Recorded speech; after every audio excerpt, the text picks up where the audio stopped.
Hello friends, कैसे हो आप सब? आई होप आप सब बहुत बढ़िया होंगे और आप लोगों की पढ़ाई बहुत बढ़िया चल रही होगी। तो फ्रेंड्स, आज की इस वीडियो हम लोग समझने वाले हैं क्या सेल्फ इंडक्शन क्या होता है, मतलब स्वप्रेरणा क्या होता है और स्वप्रेरण गुणांक क्या होता है, दोनों टॉपिक। और ठीक इसके साथ साथ एक होता है क्या अन्योन्य प्रेरण क्या होता है, अन्योन्य प्रेरण गुणांक क्या होता है। दोनों टॉपिक क्लास 12 फिजिक्स के लिए बहुत इंपॉर्टेंट होते हैं, ठीक, जो एग्जाम में अक्सर पूछे जाते हैं। और इसमें से इसकी थ्योरी भी पूछ लेता है और इसके न्यूमेरिकल्स तो बहुत ही इंपॉर्टेंट होते हैं, उसको भी पूछता है।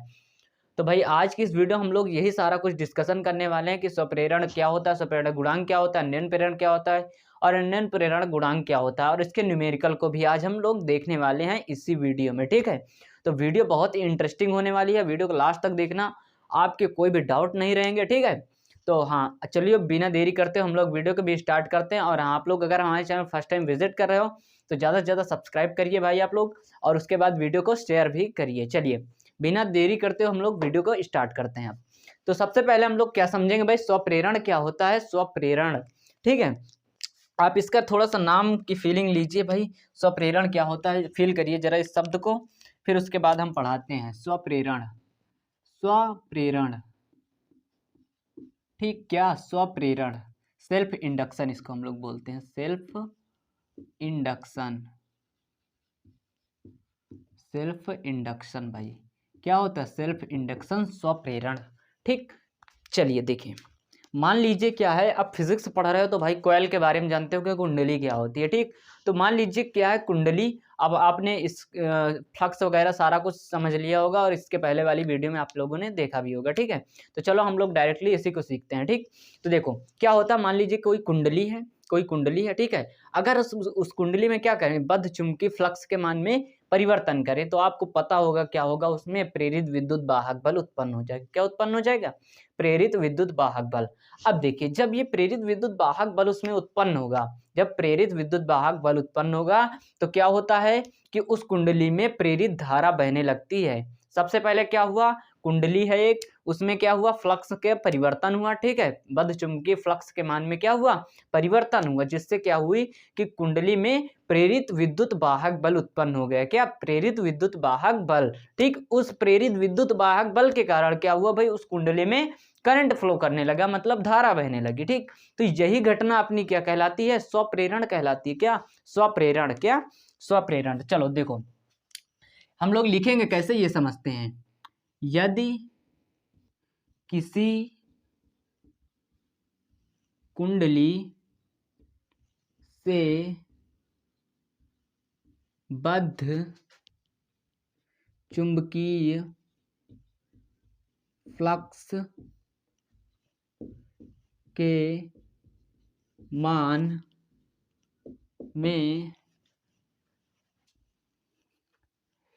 में क्या करते हैं, परिवर्तन करते हैं, मान में परिवर्तन करते हैं, तो यदि हम क्या करते हैं, फ्लक्स के मान में परिवर्तन करते हैं तो कुंडली में एक प्रेरित विद्युत वाहक बल उत्पन्न हो जाता है, ठीक है। क्या उत्पन्न हो जाता है भाई, जब हम क्या करेंगे, फ्लक्स के मान में परिवर्तन करेंगे तो कुंडली में क्या उत्पन्न हो जाएगा, प्रेरित विद्युत वाहक बल, ठीक। क्या? ईएमएफ, इलेक्ट्रोमोटिव फोर्स, ठीक है। अब इस बल के कारण क्या होगा उस कुंडली में, अब देखिए, जिसके कारण कुंडली में प्रेरित धारा बहने लगती है भाई साहब, ठीक। अब देखिए यह घटना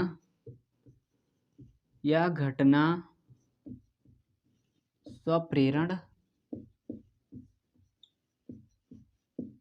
कहलाती है, ठीक है। क्या होता है, यही घटना अपना क्या कहलाती है भाई, स्वप्रेरण। अब देखिए इसको समझते हैं जरा और अच्छे से, ठीक है। यदि किसी कुंडली में बद्ध चुंबकीय फ्लक्स के मान में क्या किया जाता है, परिवर्तन किया जाता है, ठीक है। तो परिवर्तन करते हैं तो क्या होता है, कुंडली में एक प्रेरित विद्युत वाहक बल उत्पन्न हो जाता है, क्या है, इलेक्ट्रोमोटिव फोर्स उत्पन्न हो जाता है, ठीक है। जिसके कारण क्या होता है, कुंडली में प्रेरित धारा बहने लगती है। क्या होती है, प्रेरित धारा बहने लगती है। और यह घटना क्या कहलाती है, स्वप्रेरण कहलाती है। आई होप आप लोग स्वप्रेरण मतलब सेल्फ इंडक्शन समझ गए होंगे, ठीक है। अब हम लोग समझते हैं क्या स्वप्रेरण गुणांक क्या होता है, ठीक, बहुत इंपॉर्टेंट है। क्या स्वप्रेरण गुणांक, स्वप्रेरण गुणांक, ठीक। चलिए भाई देखिए, सबसे पहले हमको करना क्या पड़ेगा, स्वप्रेरण गुणांक को समझने से पहले इसका भाई फार्मूला का डेरिवेशन आना चाहिए, ठीक है। तो चलिए पहले हम लोग इसका फार्मूला डेरिवेट करते हैं, फिर उसके बाद हम उसी फार्मूले के अकॉर्डिंग आपको बताते हैं कि इसकी डेफिनेशन क्या बनेगी, ठीक है। तो चलो भाई, सबसे पहले आपको लिखना क्या होगा यहाँ पर कि मान लीजिए जो कुंडली में फ्लक्स का परिवर्तन हो रहा है वो उस कुंडली में बहने वाली धारा के समानुपाती हो। क्या हो, यदि कुंडली में बद्ध चुंबकीय फ्लक्स का मान उसमें बहने वाली धारा के समानुपाती हो, ठीक है। अगर क्या हो भाई कि कुंडली में बहने वाली जो धारा है, मतलब सॉरी, जो मतलब क्या है, बद्ध चुंबकीय फ्लक्स की वैल्यू है वो उस कॉइल में बहने वाली अगर धारा मतलब आई के क्या हो, डायरेक्टली प्रोपोर्शनल हो, मतलब क्या हो, समानुपाती हो, तब क्या होगा भाई, ये हम लिख सकते हैं कि नहीं, फाई बी इज प्रोपोर्शनल, क्या लिख सकते हैं, आई लिख सकते हैं, कोई दिक्कत इतने में, आप इसको लिख सकते हैं ना। अब देखिए यहाँ पर अगर हम प्रोपोर्शनल का साइन हटाएंगे तो कोई कांस्टेंट वैल्यू रखनी पड़ेगी, तो हम लोग रखेंगे क्या, फाई बी बराबर किया तो यहाँ पर क्या हो जाएगा, एल आई हो जाएगा। अब भाई आप लोग पूछेंगे एल क्या है, वो मैं बता देता हूँ, ठीक है। जहाँ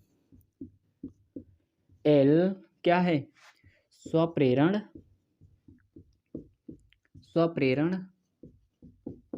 गुणांक है, क्या है, स्वप्रेरण गुणांक। कौन, एल, अपना क्या है, एल जो है वो क्या होता है, स्वप्रेरण गुणांक होता है। हमको निकालना क्या भाई, स्वप्रेरण गुणांक निकालना, तो इसको इधर ले आते हैं भाई। तो क्या हो जाएगा, एल इज इक्वल टू हो जाएगा फाइव बी अपान क्या हो जाएगा, आई हो जाएगा, ठीक, क्या हो जाएगा, आई हो जाएगा। अब इसके बाद देखो, यदि फेरों की संख्या क्या हो, एन हो, नंबर ऑफ टर्न कितने हो, एन हो, क्या, कुंडली के, ठीक है। तो यहाँ पर क्या हो जाएगा, एल बराबर हो जाएगा N phi B by I हो जाएगा।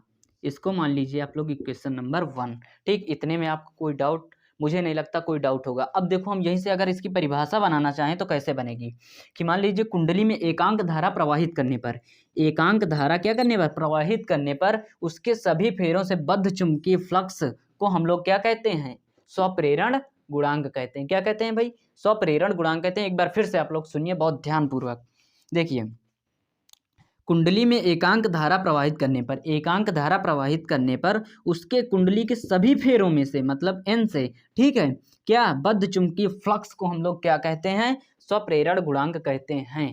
कोई डाउट इतने में, चलिए अब हम लोग इसके आगे समझते हैं। आप लोगों ने इसको क्या कर लिया, इक्वेशन नंबर 1 मान लिया ना। चलो इसको बंद करो, ठीक है। अब देखिए, आपने एक फैराडे भैया का द्वितीय नियम तो समझा ही होगा और अच्छे से समझा होगा, ठीक है। तो यहाँ पर देखते हैं फैराडे के द्वितीय नियम से, ठीक है, फैराडे के द्वितीय नियम से। तो फैराडे के द्वितीय नियम का क्या था कि E बराबर, E इज इक्वल टू क्या, minus N phi B by delta T, ठीक है। तो यहाँ पर देखें E is equal to minus का क्या हो जाएगा, delta phi B by delta T. ये क्या था आपका फैराडे का सेकेंड नियम था, क्या था, फैराडे का सेकंड नियम था। ठीक है, क्या था? फैराडे का सेकंड नियम यही था। अगर फेरों की संख्या n है तो हम लोग यहाँ पर क्या कर सकते हैं, n भी कर सकते हैं। ठीक, जैसा कि मैंने यहाँ पर आपको बताया था। ठीक है, तो चलिए अब हम लोग इसको सॉल्व करते हैं आगे। देखिए E बराबर आपका क्या हो जाएगा, E बराबर हो जाएगा, देखो यहाँ से क्या करना है, डेल्टा को आप बाहर ले आइए, क्या माइनस करिए, और यहाँ पर डेल्टा, उसके बाद क्या हो जाएगा n phi B, n phi B हुआ आपका। ठीक है, अपान क्या हो जाएगा डेल्टा टी। कोई दिक्कत इतने में? अब देखो अगर हम यहाँ से क्या करें, एन फाई बी की वैल्यू पुट कर दें यहाँ पर। ठीक है, तो देखो ये जो आपका आई है, अगर हम इसको लिख सकते हैं ऐसे, L I is equal to N phi B लिख सकते हैं कि नहीं लिख सकते? ठीक है, एन फाई बी लिख सकते हैं कि नहीं? ठीक, तो हमको क्या करना है, एन फाई बी की वैल्यू यहाँ पर पुट कर देनी एल आई। कोई दिक्कत इतने में? तो देखो यहाँ पर ई बराबर आपका हो जाएगा माइनस का डेल्टा, उसके बाद एल इंटू यहाँ पर आई हो जाएगा, अपान क्या हो जाएगा डेल्टा टी। कोई दिक्कत? अब देखो, अब यहाँ से एल को बाहर निकाल लो भाई आप, ए इज इक्वल टू क्या हो जाएगा, माइनस का एल हो जाएगा, उसके बाद क्या हो जाएगा, यहाँ पर आ जाएगा डेल्टा आई हो जाएगा आपका, यहाँ पर क्या हो जाएगा डेल्टा टी। कोई दिक्कत? अब देखो हमको निकालना क्या है, स्वप्रेरण गुणांक को हमको निकालना, तो भाई इसको एल, यहाँ पर जहाँ एल क्या होता है, स्वप्रेरण गुणांक होता है, तो आप इसको क्या करिए, बाहर ले आइए। एल इज इक्वल टू क्या हो जाएगा, माइनस का ई बटा क्या हो जाएगा, delta I by delta T. आपका ये फार्मूला किसका हो गया, स्वप्रेरण गुणांक का। ठीक है, ये क्या हो गया, स्वप्रेरण गुणांक। ठीक है, क्या होगा, स्वप्रेरण गुणांक हो गया। एल बराबर ई माइनस का क्या हो जाएगा, ई delta I by delta T. कोई दिक्कत इतने में? तो ये रहा स्वप्रेरण गुणांक का फार्मूला। ठीक है, आई होप आप लोग स्वप्रेरण और स्वप्रेरण गुणांक अच्छे समझ गए होंगे। चलिए अब हम लोग समझते हैं एक प्यारा सा इसका न्यूमेरिकल। ठीक है, चलो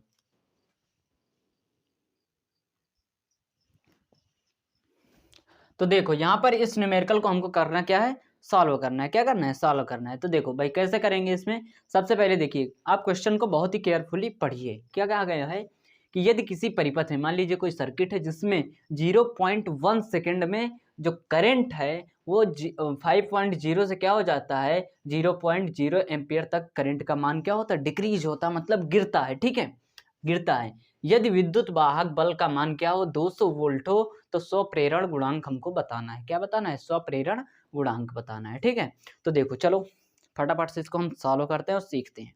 तो देखो आपने ई बराबर फार्मूला क्या पढ़ा है, ई बराबर माइनस का एल डेल्टा आई अपान डेल्टा टी। ये तो पढ़ा होगा ना, पढ़ा ही है, अभी अभी पढ़ाया हूँ। ठीक है, तो देखो एल को आपको इधर ले आना है। क्या करना है, एल को इधर आप लोग ले आइए।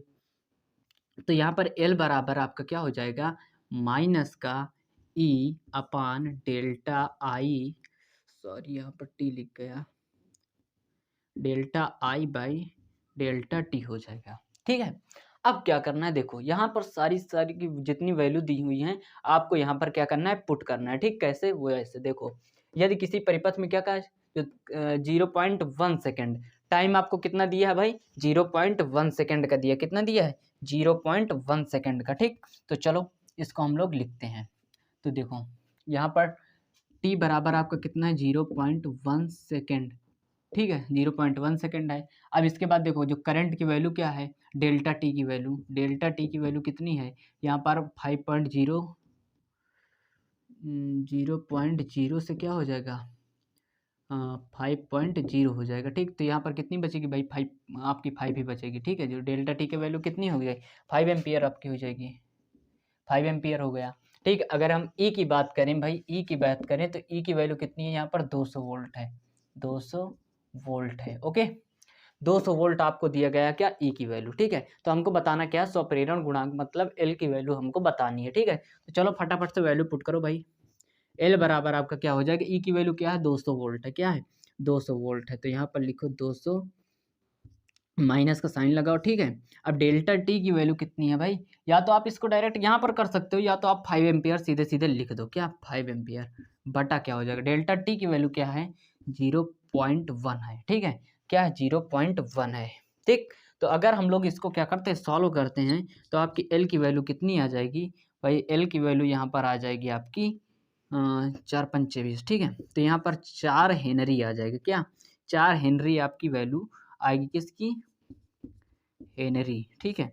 इसकी जो मात्रक क्या होता है, एल की वैल्यू कितनी है, 4। अगर इसके मात्रक की बात करें भाई तो क्या होता है, हेनरी होता है। इसका मात्रक क्या होता है, हेनरी होता है, ठीक है।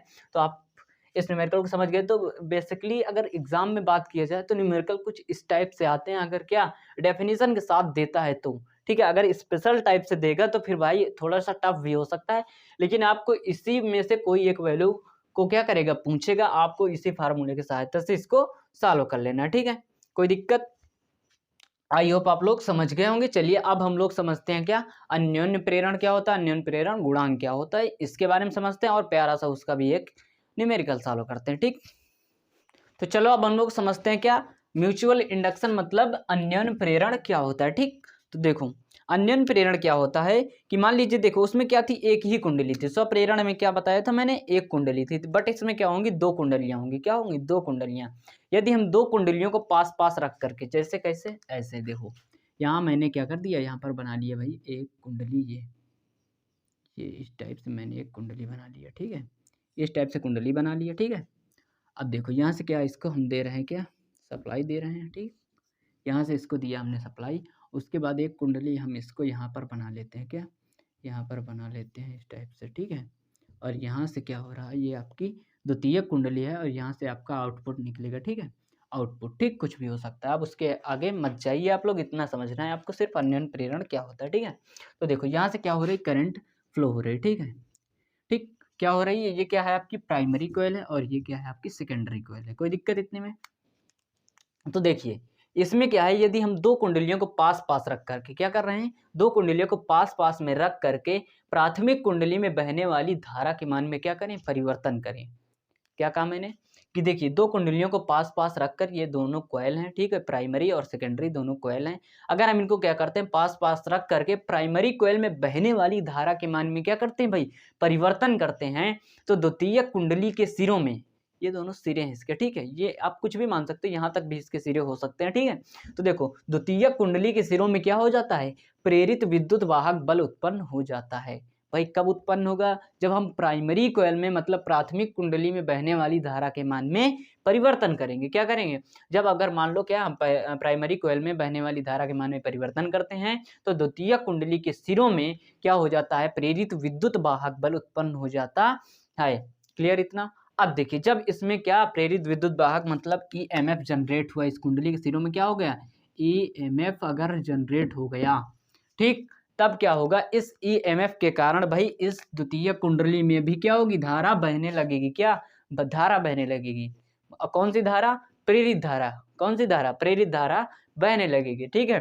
तो ये घटना अपनी क्या कहलाती है, अन्योन्य प्रेरण कहलाती है, ठीक है, म्यूचुअल इंडक्शन कहलाती है, ठीक। तो देखो फिर से मैं इसको एक बार रिवाइज करना चाहूंगा, कैसे, वो देखिए कि यदि हम क्या करते हैं, प्राथमिक कुंडली में बहने वाली धारा के मान में परिवर्तन करते हैं, प्राथमिक कुंडली में बहने वाली धारा के मान में परिवर्तन करते हैं, तो द्वितीय कुंडली के सिरों में क्या हो जाता है, प्रेरित विद्युत वाहक बल उत्पन्न हो जाता है। इस प्रेरित विद्युत वाहक बल के कारण द्वितीय कुंडली के सिरों में क्या होने लगती है, जो आपकी प्रेरित धारा वो प्रवाहित होने लगती है। यह घटना क्या कहलाती है, अन्योन्य प्रेरण कहलाती है। क्लियर हो गया।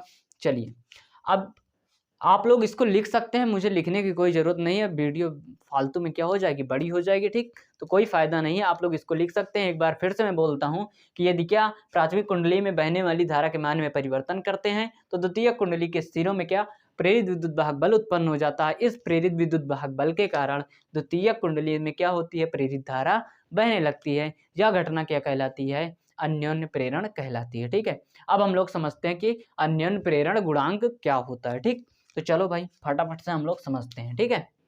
चलो अन्योन्य प्रेरण गुणांक, अन्योन्य प्रेरण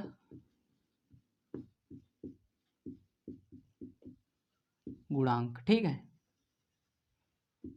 देखो अन्योन्य प्रेरण गुणांक क्या कह रहा है, यदि देखो इसमें क्या दो कुंडलियां हैं, क्या दो कुंडलियां हैं, तो यदि द्वितीय कुंडली में उत्पन्न क्या जो फ्लक्स की परिवर्तन है, द्वितीय कुंडली में बद्ध चुंबकीय फ्लक्स जो है वो अगर क्या हो, प्राथमिक कुंडली में बहने वाली धारा के क्या हो, समानुपाती हो, द्वितीय कुंडली में क्या उत्पन्न जो नहीं, द्वितीयक कुंडली से बद्ध चुंबकीय फ्लक्स का जो मान है, अगर वो क्या हो, प्राथमिक कुंडली में बहने वाली धारा के समानुपाती हो, तब क्या होगा। देखो यहाँ पर हम लिखेंगे, यदि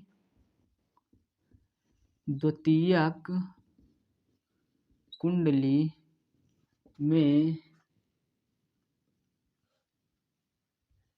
बद्ध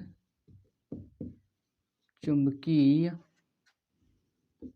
फ्लक्स का मान प्राथमिक कुंडली में बहने वाली धारा के समानुपाती हो। ठीक है, अगर क्या हो कि द्वितीय कुंडली से बद्ध चुंबकीय फ्लक्स की जो वैल्यू है वो प्राथमिक कुंडली में बहने वाली धारा के क्या हो, समानुपाती हो, तब क्या होगा भाई। हम ये लिख सकते हैं कि नहीं लिख सकते, φ2 और सेकेंडरी कॉइल है ना, ठीक है, तो यहाँ पर हम लोग क्या लिख सकते हैं, द्वितीय कुंडली है तो N2 φ2 लिख सकते हैं, क्या, N2 φ2 द्वितीय कुंडली, ठीक है। और यहाँ पर जो फ्लक्स है, द्वितीय कुंडली में फ्लक्स है वो क्या हो, प्रोपोर्शनल हो अगर प्राथमिक कुंडली में बहने वाली धारा के, I1 के, ठीक है। I1 मतलब हम इसको लिख सकते हैं, जिसमें फ्लो होगा करंट उसको हम दे देते हैं I1, यहाँ पर हो जाएगा I2, और यहाँ पर जो फ्लक्स होगा वो क्या हो जाएगा, φ2 हो जाएगा। यहाँ पर इसमें जो फेरों की संख्या क्या हो जाएगी, N2 हो जाएगी, यहाँ पर हो जाएगी N1 हो जाएगी, ठीक है। अगर हम फ्लक्स की बात करें तो φ1 हो जाएगा और यहाँ पर हो जाएगा φ2, ठीक है, मान सकते हो इतना, ठीक है। चलो अब इसके बाद देखो क्या होगा, अगर हम प्रोपोर्शनल का साइन हटाएंगे तो कांस्टेंट वैल्यू एक आएगी, ठीक है। तो यहाँ पर लिखेंगे N2 φ2, अगर हम बराबर करते हैं तो यहाँ पर क्या आ जाएगा, MI1 आ जाएगा, क्या आ जाएगा, MI1 आ जाएगा। कोई दिक्कत इतना। अब देखिए जहाँ M क्या है, जहाँ M समानुपाती नियतांक है भैया, क्या है, M क्या है आपका, समानुपाती नियतांक, ठीक, जिसको हम लोग क्या बोलते हैं कि अन्योन्य प्रेरण गुणांक भी बोलते हैं। क्या होता है, अन्योन्य प्रेरण गुणांक आपका क्या होता है, M होता है, ठीक। तो अगर हम M की वैल्यू निकालना चाहें, हमको निकालना क्या है, अन्योन्य प्रेरण गुणांक की वैल्यू निकालनी है, ठीक है। तो यहाँ पर क्या कर देंगे, M बराबर अगर हम निकालें तो यहाँ पर क्या हो जाएगा, N2 φ2 अपान क्या हो जाएगा, I1 हो जाएगा। कोई दिक्कत नहीं ना, ठीक है। तो अब आप इसको क्या करिए, इक्वेशन नंबर 1 मान लीजिए, क्या, इक्वेशन नंबर 1, ठीक है, क्या मान लीजिए, इक्वेशन नंबर 1।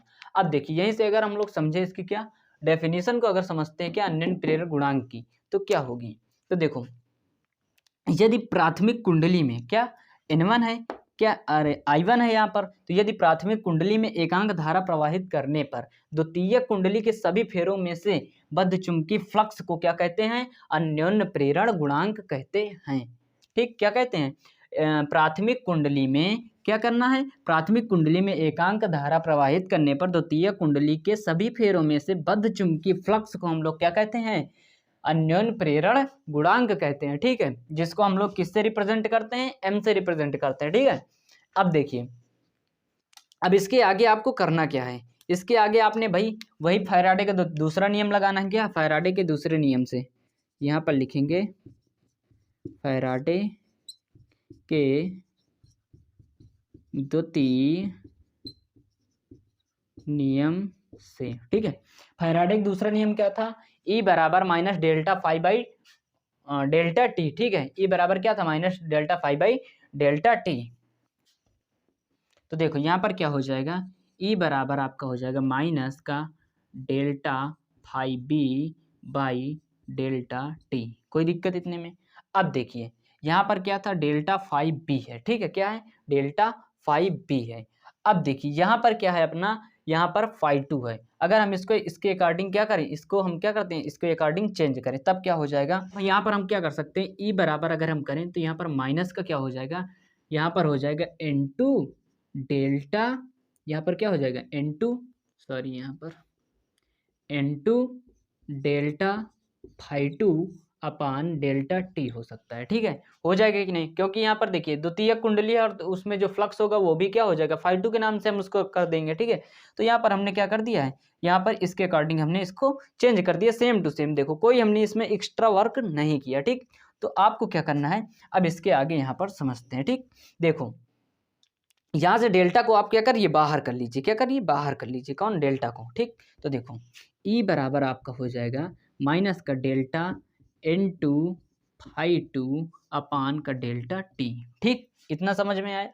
अब देखो डेल्टा को हमने बाहर कर लिया। देखो n2 phi2, अब यहाँ से क्या करना है आपको, n2 phi2 की वैल्यू पुट कर देना है। यहाँ पर डिवाइड में इधर क्या आ जाएगा, मल्टीप्लाई में, मतलब mi1 हो जाएगा। क्या हो जाएगा, mi1। तो n2 phi2 की वैल्यू क्या हो जाएगी, mi1। तो यहाँ पर e बराबर आपका हो जाएगा माइनस का डेल्टा, उसके बाद mi1 हो जाएगा। कोई दिक्कत, mi1 हो गया। यहाँ पर डेल्टा टी आपका वैसे ही रखा रहेगा, कोई दिक्कत। अब देखो इसके बाद क्या हो जाएगा, e बराबर आपका हो जाएगा, देखो m को क्या करना है, आपको बाहर निकाल लाना है। क्या करना है, बाहर ले आना है। माइनस का m हो जाएगा और उसके बाद क्या हो जाएगा, डेल्टा आई, यहाँ पर डेल्टा आई हो जाएगा, यहाँ पर डेल्टा टी हो जाएगा। कोई दिक्कत। अब देखिए इसके बाद क्या होगा, इसके बाद क्या होगा, हमको निकालना क्या है, अन्योन प्रेरण गुणांक निकालना, मतलब m की वैल्यू को निकालना है। ठीक, तो हम इधर ले आते हैं, यहाँ पर हम m ले आते हैं बाहर। ठीक, अब इसके बाद देखो e क्या इधर चला जाएगा, e इधर चला जाएगा इधर, तो यहाँ पर हो जाएगा e माइनस का, यहाँ पर क्या हो जाएगा, माइनस का e अपान डेल्टा आई अपान क्या हो जाएगा, डेल्टा टी। क्या हो जाएगा, डेल्टा टी। यही क्या है, हमारा अन्योन्य प्रेरण गुणांक का फार्मूला है। क्या है, फार्मूला है। ठीक, यही क्या है, हमारा अन्योन्य प्रेरण गुणांक का फार्मूला। यहाँ पर आप लोग लिख सकते हैं, जहाँ m क्या होता है, m अन्योन्य प्रेरण गुणांक है। क्या, गुणांक है। ठीक है, यहाँ पर आप लास्ट में इतना कर सकते हो। ठीक, तो इसका आप लोग स्क्रीनशॉट करिए और अभी हम समझते हैं क्या, एक बहुत इंपॉर्टेंट न्यूमेरिकल। ठीक है,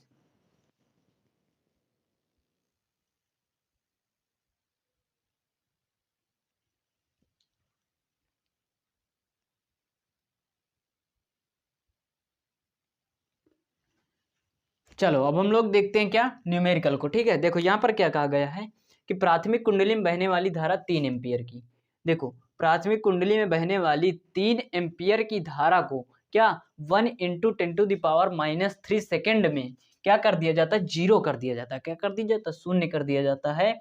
और द्वितीय कुंडली में प्रेरित विद्युत वाहक बल की जो वैल्यू है वो क्या है, 15,000 वोल्ट है। क्या है, 15,000 वोल्ट है। तो अन्योन्य प्रेरण गुणांक की गणना करो भाई, बहुत ही इजी क्वेश्चन है। ठीक है, तो चलो इसको हम लोग सॉल्व करते हैं भाई।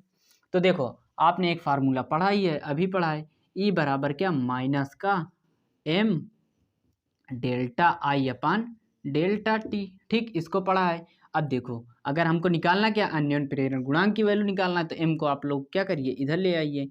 m बराबर क्या हो जाएगा, माइनस का e अपान डेल्टा आई अपान डेल्टा टी हो जाएगा। ठीक, तो देखो अब आपको करना क्या भाई, चुपचाप वैल्यू पुट करना है।